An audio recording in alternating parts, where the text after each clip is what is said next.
Hola, muy buenas tardes y bienvenidos a este webinar organizado por EBN Banco. Muchas gracias por conectarse. Quizás muchos de ustedes están de vacaciones, otros no. Nos toca trabajar como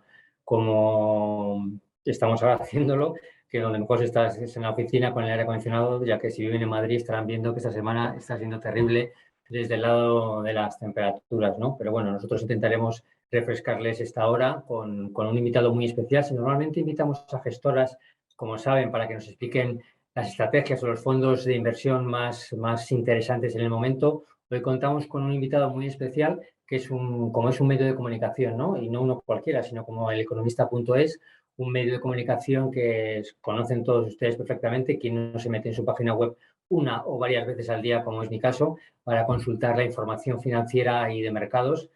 Hoy tenemos a Joaquín Gómez, que es el responsable efectivamente de mercados, director de mercados y de productos del Economista. Joaquín, muy buenas tardes.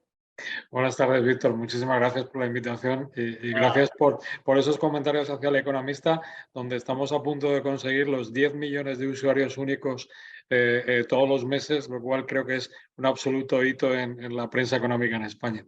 Sí, bueno, yo creo que como en mi caso ya te comento que nos metemos muchas veces en la página web para estar informados, ¿no?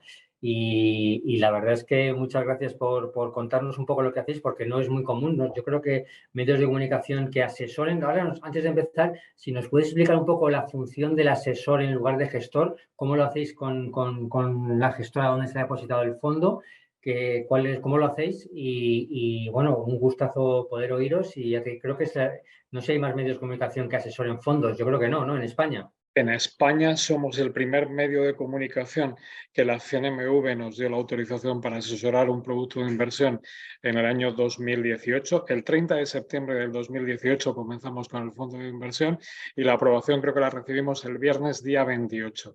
Es un absoluto hito, pero creo que es coherente además con lo que hemos hecho en El Economista desde que arrancamos el proyecto editorial, que vamos a hacer, curiosamente, ya otros 18 años. O sea, parece mentira, parece que El Economista es un proyecto joven, pero el próximo aniversario que cumplamos será el 18º. Y en ese punto de nacimiento que tuvimos desde el arranque del Economista, lo que queríamos es que la parte de mercados y de inversión sirviera para que los lectores pudieran tomar sus decisiones. De ahí nació ese proyecto un poco inicial e incipiente, que fue la primera cartera, la mayor cartera de consenso del mercado español, que es el ECO 10, que yo creo que es el índice un poco de ideas de inversión de selección de calidad del mercado español, que evidentemente muy lejos del IBEX 35, pero que por lo menos ha servido para batir históricamente en el mercado nacional. Y en el año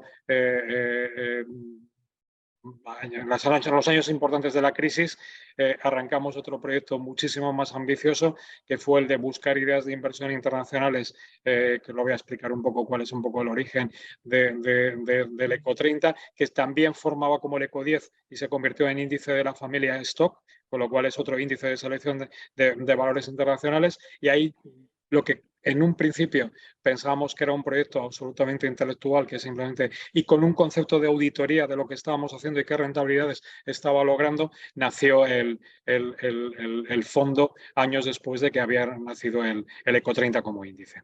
Muy bien. O sea, hoy vamos a hablar del Tresis Cartera Eco 30, que es el fondo que asesoráis y está Sí. depositado en la gestora Tresis. Bueno, pues cuando quieras puedes empezar. Tienes Pues unos 30 si minutos os parece, voy a y ir luego compartiendo. tenemos una serie de preguntas que nos han llegado y te las formulo al final, si te parece. Vale, perfecto.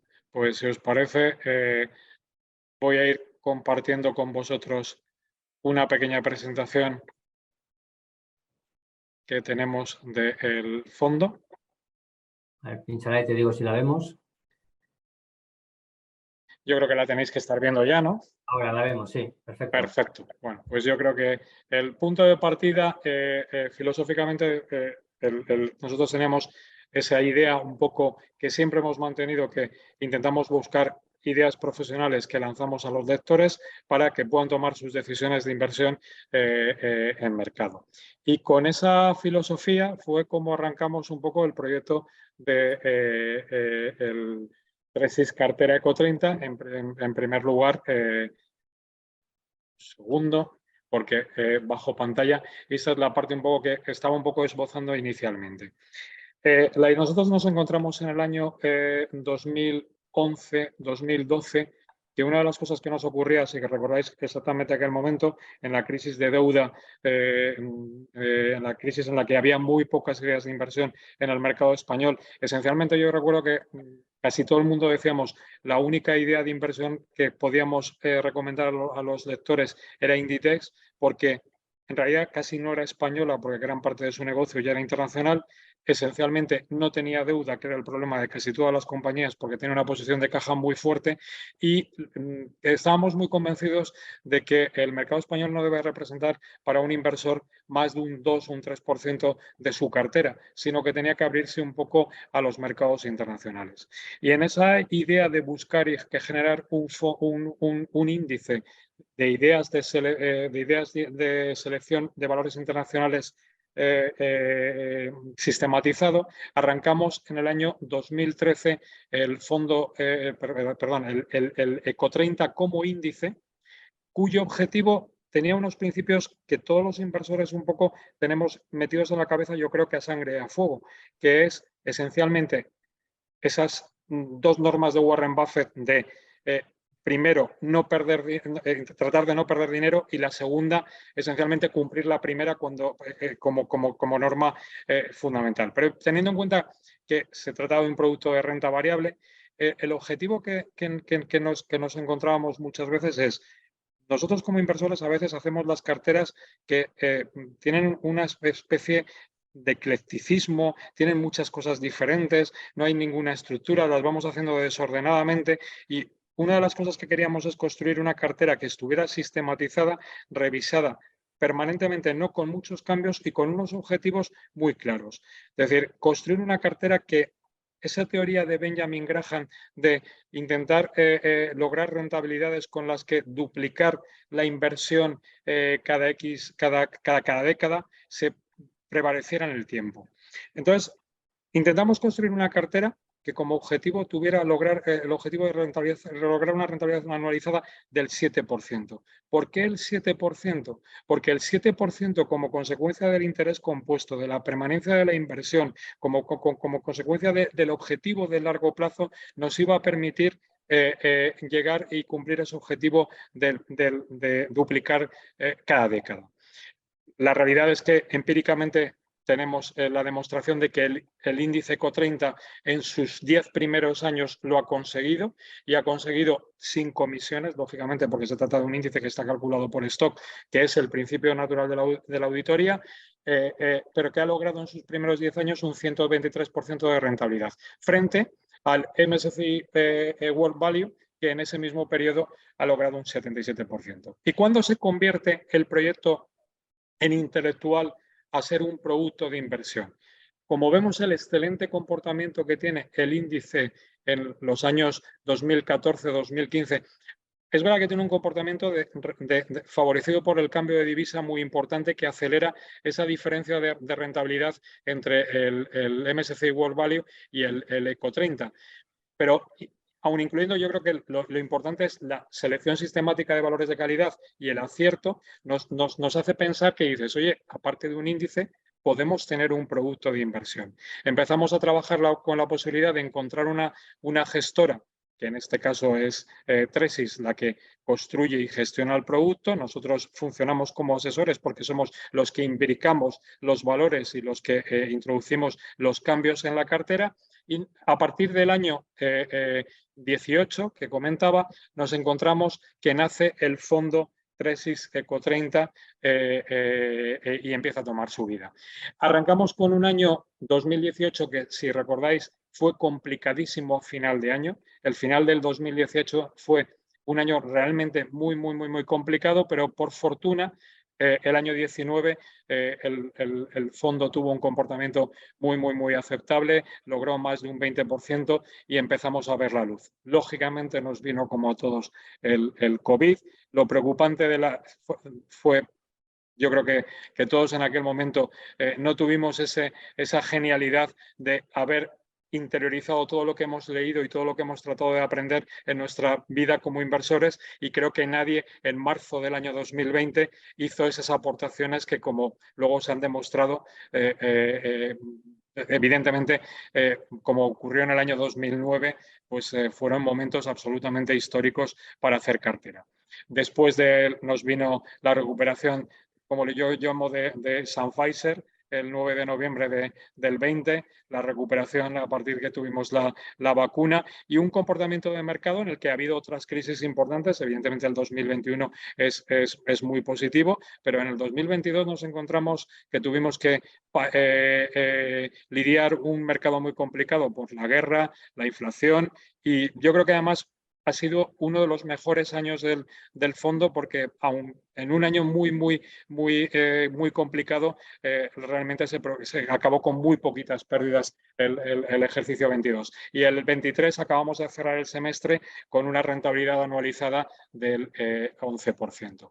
Esto nos ha llevado a que el fondo, dentro de lo que es la categoría de donde nos incluye Morningstar, que es el value de gran capitalización, sea el octavo fondo de su categoría con una rentabilidad acumulada desde el inicio del 37%. Y dentro de lo que es el value puro español, que yo tengo mis auténticos admiradores, porque evidentemente Fernando Bernat, Álvaro Guzmán, ¿qué voy a decir de ellos del año tan espectacular que firmaron el año pasado? Pero creo que estamos desde el que arrancamos en una posición un poco intermedia. Nuestros objetivos no son tan ambiciosos como los que pueden defender en cartera Fernando y Álvaro con volatilidades lógicamente mucho mayores, y además, oye, yo creo que todos lo sabemos que haz valor, Fernando y Álvaro,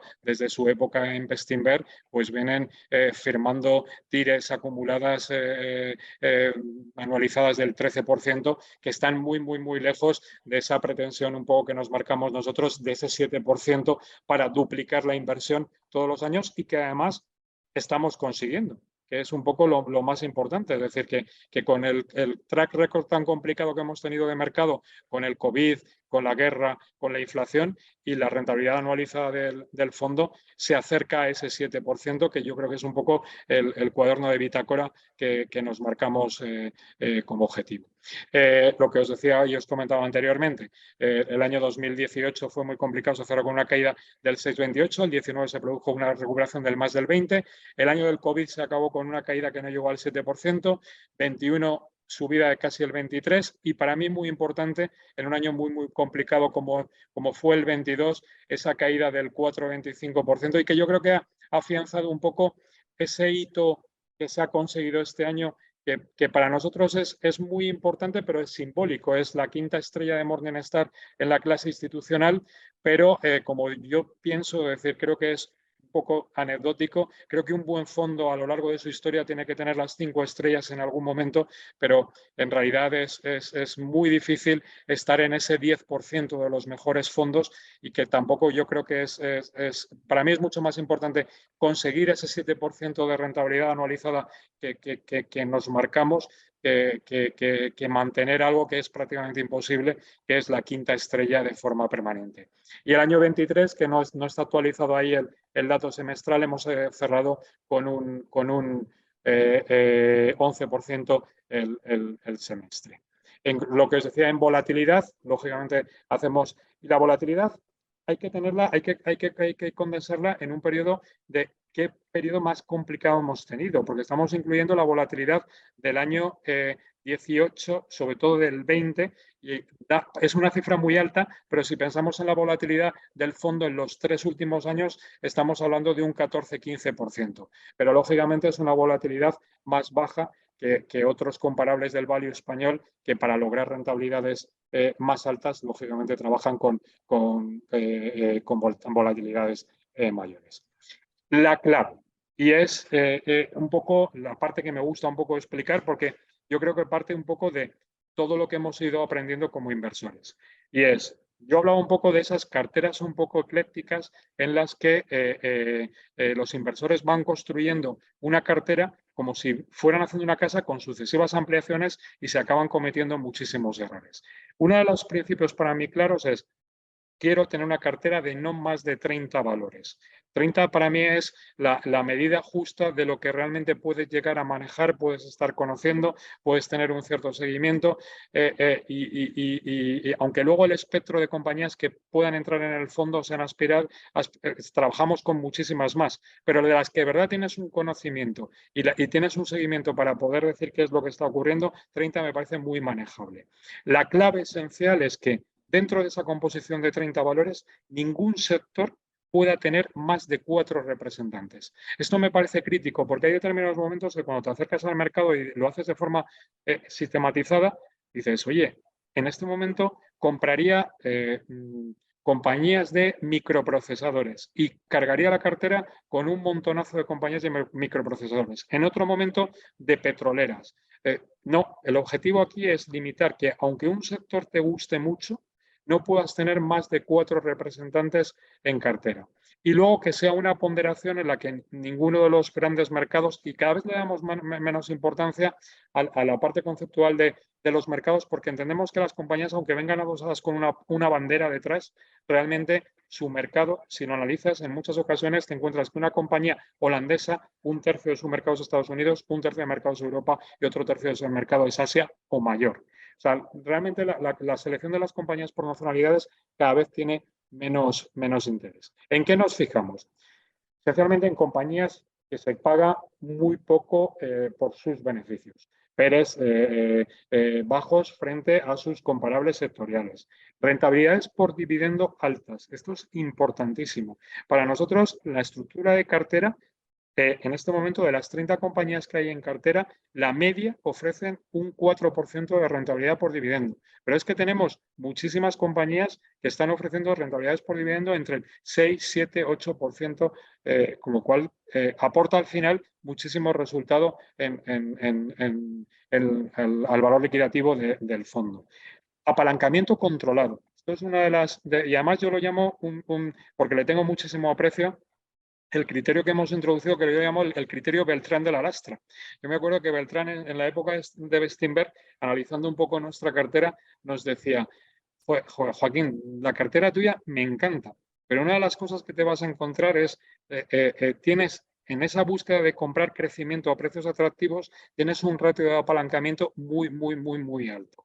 Estábamos hablando en aquellas ocasiones cuando no existía el fondo como producto y solamente era un índice que nos íbamos a veces 2 veces apalancamiento. Hoy la cartera cada vez no llegamos a esos gestores que dicen que su cartera se acerca a la posición de caja neta, pero el endeudamiento de la cartera es muy bajo. Y luego compramos compañías. Aquí no se trata de comprar cosas baratas, no tiene ningún interés, sino es comprar compañías que de verdad tengan unos retornos de capital, tengan un crecimiento importante, tengan una consecución de márgenes atractivos frente a sus comparables a precios baratos, no sé si decirlo, pero sí a precios muy inferiores a los del mercado. Y esto es una de las potencialidades para mí más grandes que tiene la cartera.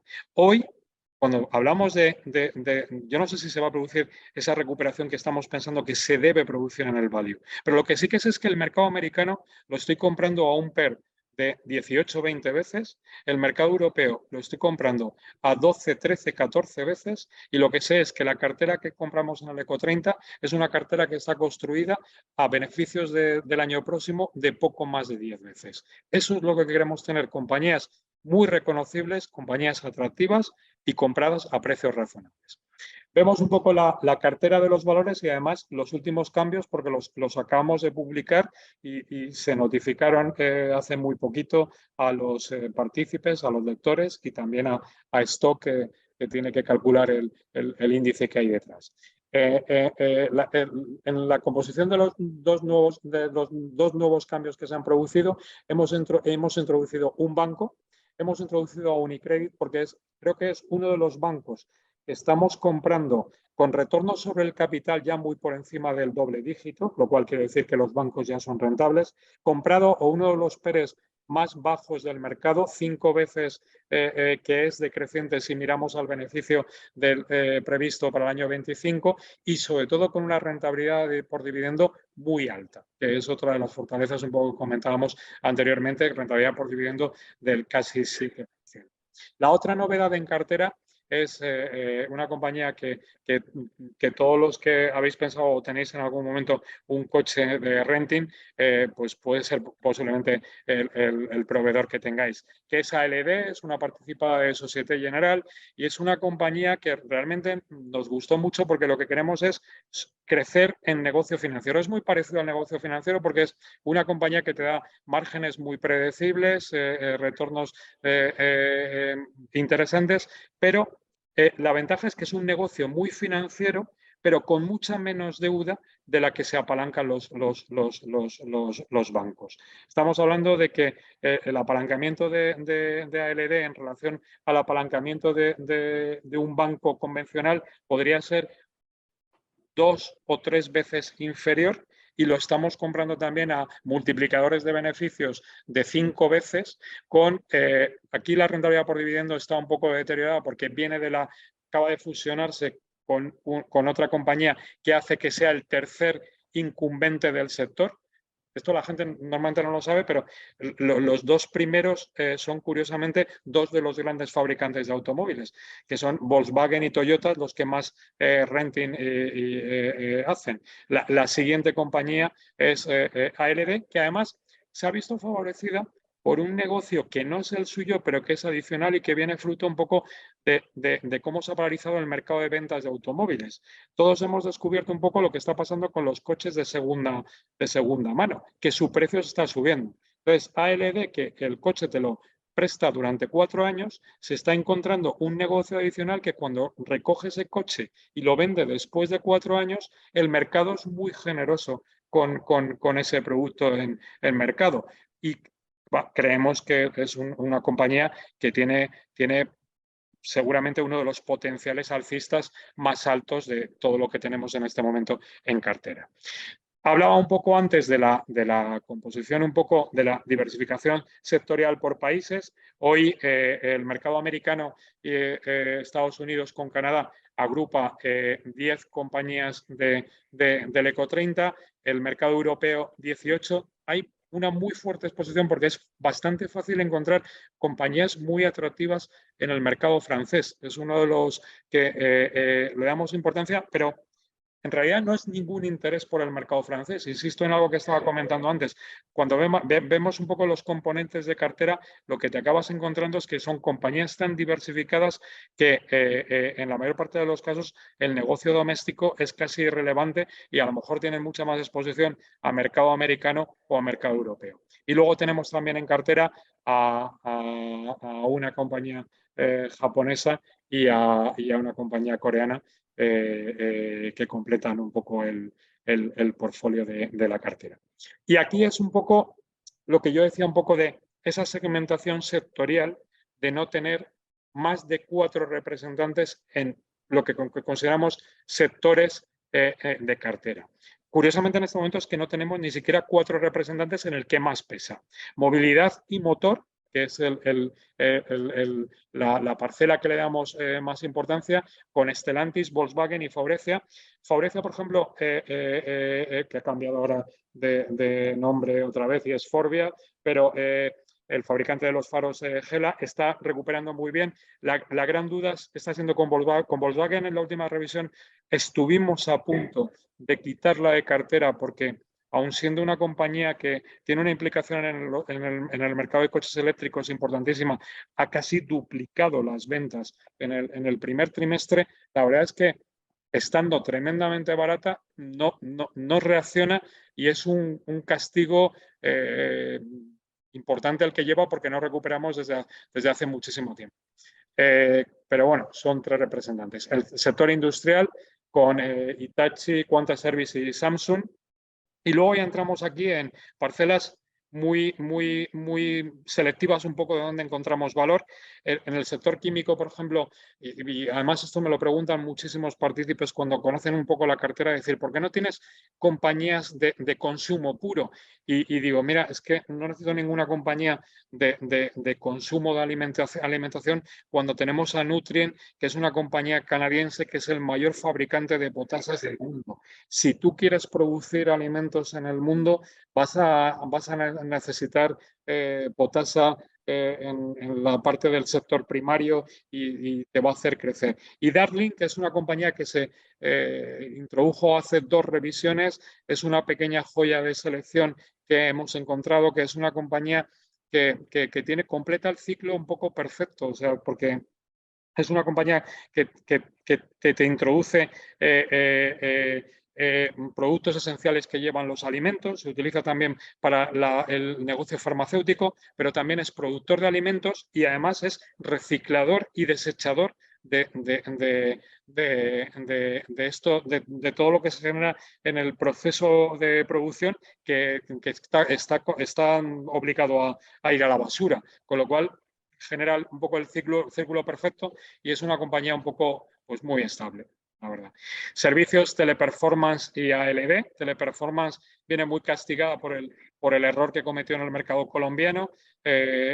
Cuando se introdujo fue el momento en el que la metimos en cartera y seguimos pensando que es una compañía que es muy de value y además nos sentimos orgullosos porque hay otros gestores value que a raíz de haberla introducido nosotros en cartera, la han metido ellos en cartera, lo cual pues, nos hace sentirnos muy orgullosos. En tecnología y electrónica, que lo desdoblamos con microprocesadores y podría estar, porque microprocesador está ASM y Micron, podría estar también Marvell, que Marvell quizá es una de las joyas que ha explotado este año gracias a la inteligencia artificial.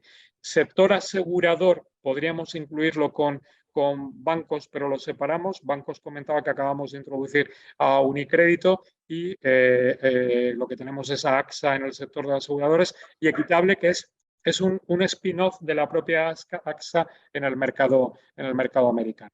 Entre las eléctricas, Engie y Enel seguimos convencidos de que es una de las clarísimas apuestas de reconstrucción de valor y para mí siempre es un poco la comparativa de qué múltiplos estamos pagando, aunque sea una compañía con una participación pública en relación a los que se paga, por ejemplo, a Iberdrola. En el sector salud tenemos a Encompass Health, Aeroespacial, Airbus y Leonardo, las dos con un comportamiento fantástico desde que están en cartera.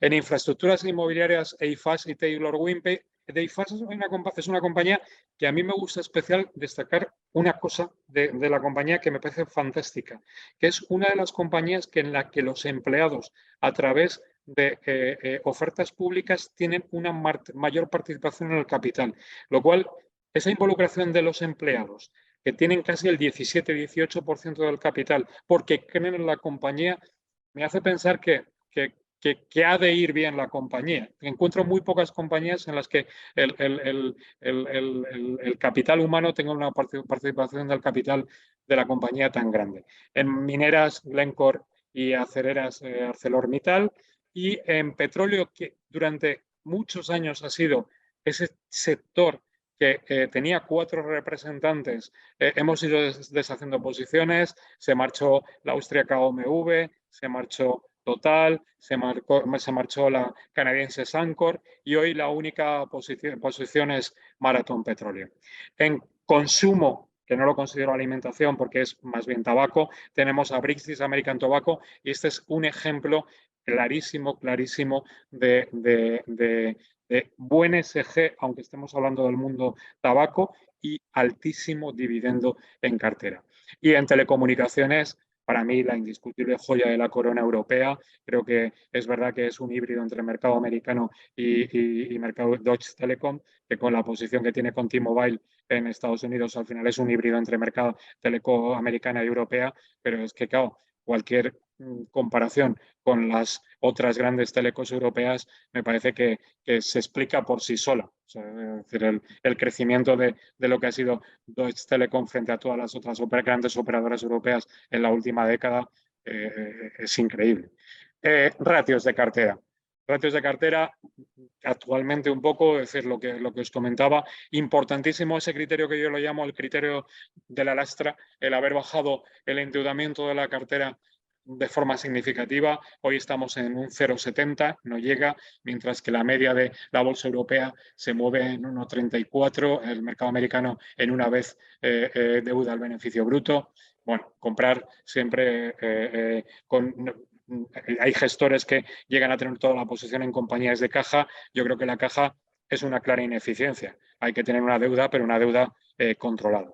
Multiplicadores de beneficios. Pues estamos, lo que comentaba, mercado americano lo estamos pagando y siempre lo vamos a pagar a un multiplicador de beneficio más alto, 18 veces frente a un mercado europeo de 12 veces. La cartera del Eco 30 hoy es significativamente inferior a los ratios de PER del mercado americano y europeo.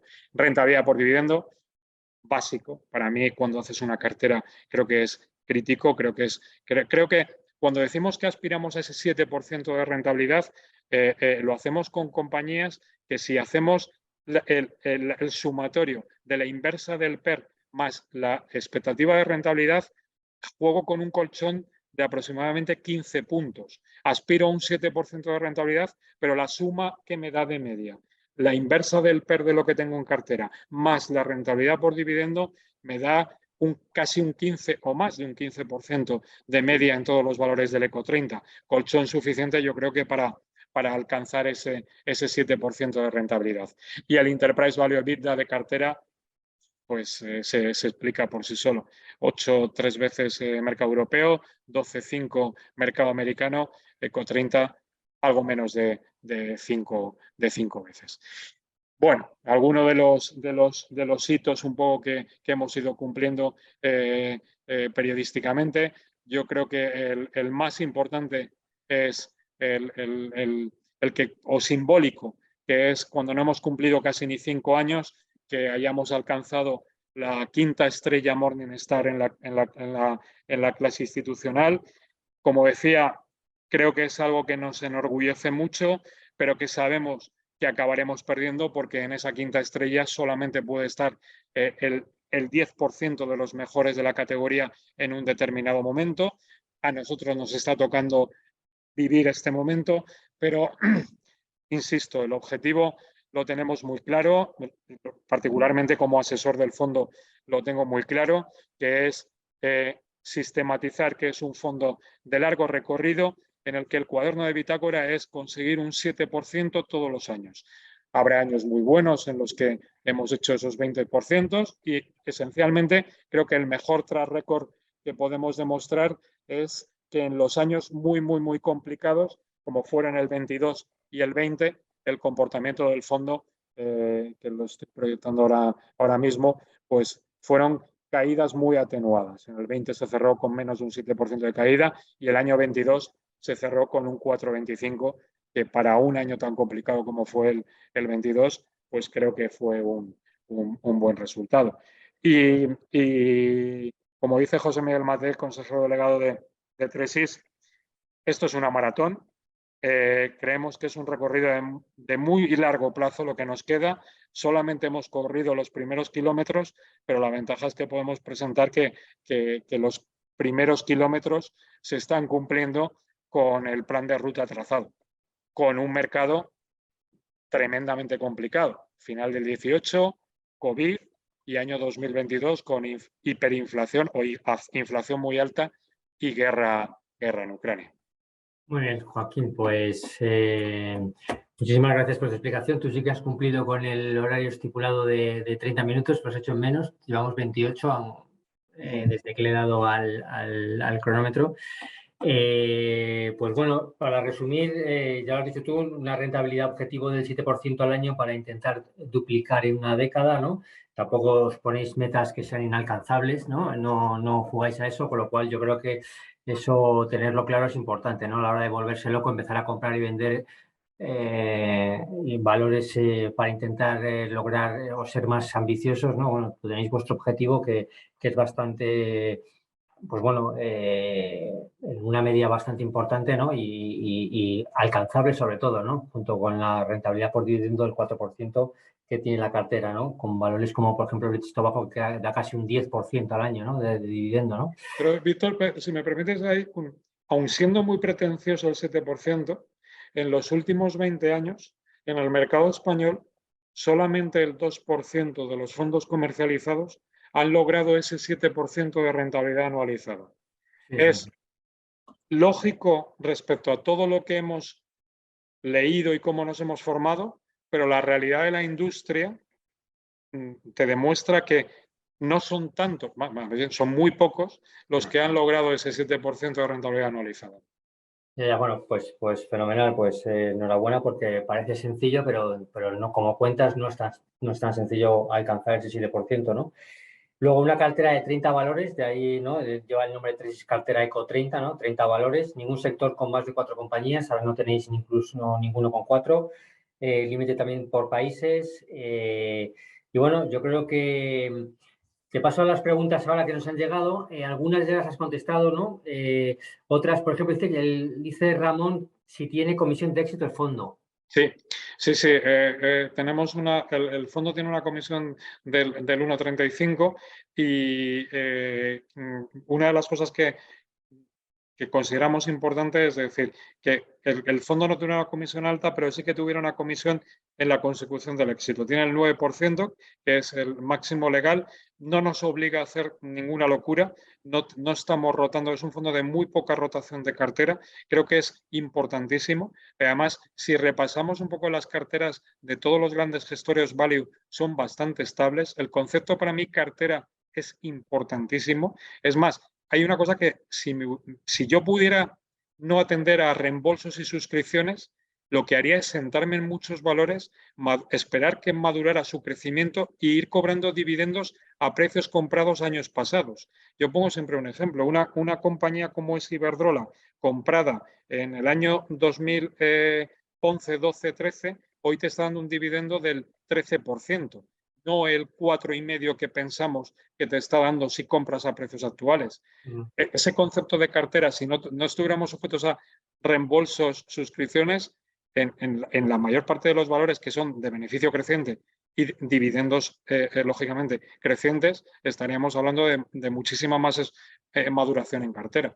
Justo teníamos una pregunta de Vicente Rodríguez diciendo que cómo y cuándo se actualizan las inversiones en el fondo, que qué rotación, entiendo que pregunta tiene el fondo. Dices que no mucha, ¿no? La rotación, hacemos esencialmente 2 cambios drásticos al año, entre otras cosas porque además, como está vinculado originalmente un poco al índice ECO30 que calcula stock, nosotros con la bolsa alemana y la bolsa alemana y la bolsa suiza tenemos la obligación de cada 2 de los vencimientos anuales del año modificar la cartera. Normalmente, que otra pregunta que me suelen hacer ahí asociada es cuántas compañías solemos cambiar en cada uno de los cortes.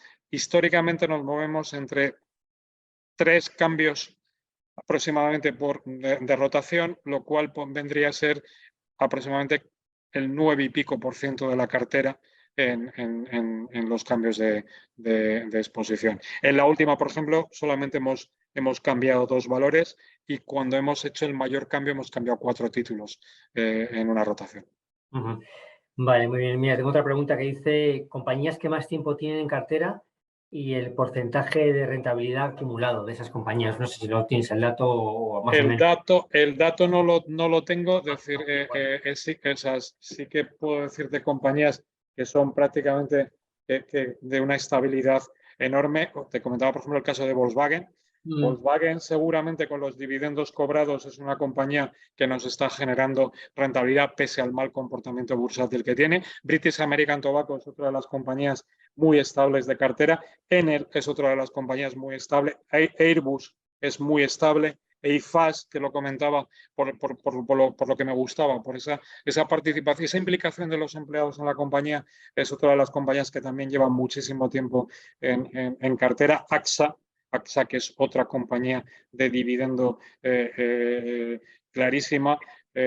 Son un poco las que recuerdo así un poco que estamos hablando, que desde luego desde la constitución del fondo están en cartera y seguramente si nos tranqueamos a la composición del índice, estamos hablando de que llevan muchísimos años.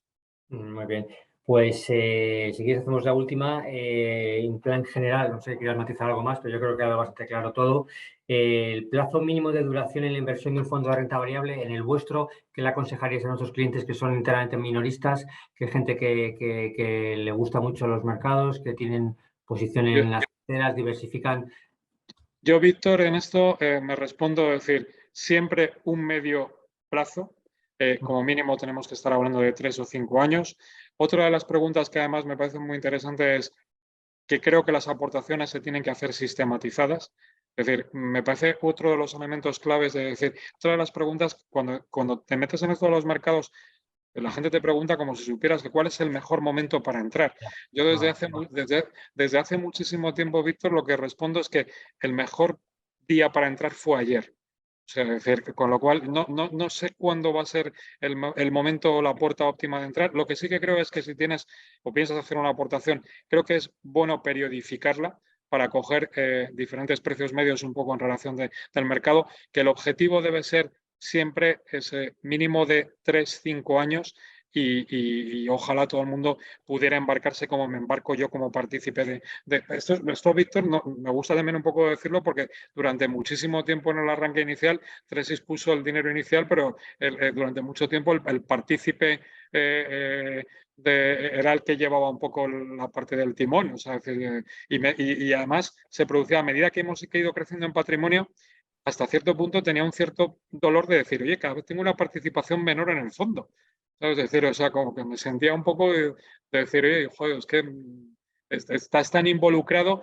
Ya. Tampoco soy de los asesores, en mi caso, que diga yo tengo fondos de mucha gente con la que admiro. Creo que el Eco30 es un fondo perfecto para tener un fondo más en cartera y el objetivo para mí, pues decir, oye, en la década para mí es clave.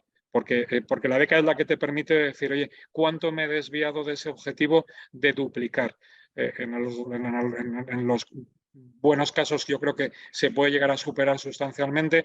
En los malos debemos estar muy cerca de duplicar. Por eso, y luego también, y eso con muchos amigos lo reflexiono, hay muchísimos inversores que en realidad no son conscientes de que son de largo plazo cuando su dinero lo tienen puesto en ahorro y ahora, oye, por fortuna encontramos atractivo de rentabilidad en productos de renta fija. Tenemos las letras que casi nos están dando un 4%, pero si realmente ese dinero lo tienes pensado para el largo plazo, puedes aspirar a más de un 4% de rentabilidad.